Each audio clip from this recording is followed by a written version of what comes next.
mano v studiu je Klemen Kocjan, slovenski Ironman. In s tem ne mislim na superjunaka ali na človeka, ki ima v krvi povišeno količino železa, ampak na ekstremnega športnika.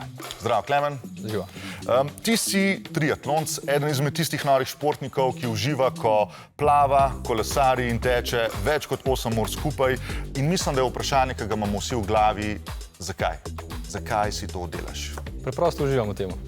Preprosto uživaš v tem? Ja.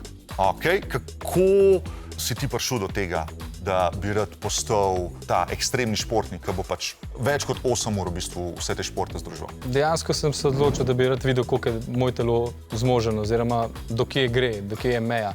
Ampak še zmeraj v neki meji normale, da ne greš čez sebe, ampak da probaš to držati, se pravi, neko raven, kako bi rekel, zdravo pametane, da pač ne greš čez tisto, da spoznaš svoje meje. Tako, do neke meje, ki je, ker čim je potle več, se mi zdi, da že nima smisla.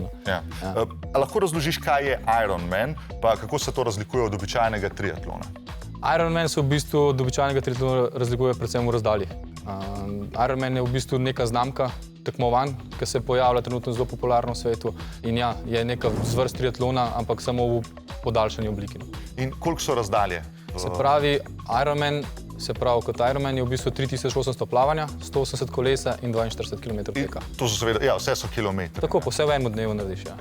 In kakšna časovna omejitev, v katerem času? Dejansko je, tam okrog 17 ur so neke omejitve. Se pravi, po 8 ur po prvem tekmovalcu, ki konča tekmo. Koliko časa si ti potreboval, da si opravil? Najhitreje do zdaj tam dobrih 9 ur. Kaj bi opisal, da je tvoj največji športni dosežek, poleg tega, da si zaključil Ironman? Da sem v bistvu nekako iz tega vidika, iz tega triatlona se dal dokazati, da dejansko ni vse neka fizika, ampak je ful veliko tudi v glavi. Ker tukaj to je dolga zadeva in tle ne moreš v bistvu računati samo na tvoj telo, ampak dejansko, koliko je tvoj sposoben. Dobro. To pa niti približno še ni konec pogovora. Nadaljevala ga bova na YouTube kanalu Osvežilna fronta, kjer boste izvedeli še cel kup drugih stvari o Klemenu, o triatlonu in o mojem osebnem najljubšem ekstremnem športu, neatlonu.